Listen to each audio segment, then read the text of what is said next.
To all the fans at Yuma Cigar Shop, you know, one of the often asked questions is, what do you drink with your cigars? Well, I think one of the most enjoyable drinks is a beautiful glass of red wine, whether it's a Barolo, Barbarello, Barbaresco, Super Tuscan, Amarone, Cabernet, something, the bigger the cigar, the bigger the wine. I think it really brings out some of the same notes that cigars have. The nuttiness, the caramelness, the spice. You get a lot of fruit from the wines. You get sometimes, you know, lingering tastes of flavors of orange peel, etc. from cigars. So a wine complements a cigar beautifully. Port is also excellent to enjoy with the cigar. And as far as high alcohol content drink, there are some beautiful rums out there these days. To have a nice clean glass of rum signifies some of those flavors that you find in some great cigars.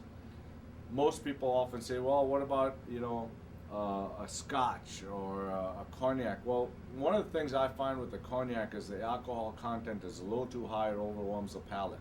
Some single malt scotches, the Ileys are unique.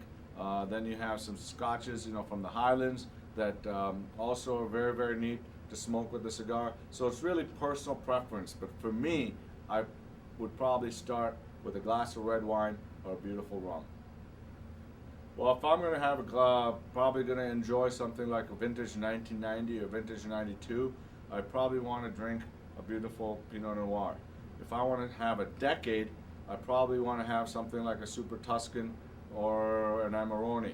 If I'm going to smoke vintage 99, which is real early in the morning, and I don't know how many of you are really going to have a cocktail early in the morning, but great cup of coffee with the vintage 99 is absolutely perfect. The Old World Reserve, on the other hand, which is really rich, really nutty, that would be a great cigar with a single malt scotch or a beautiful rum.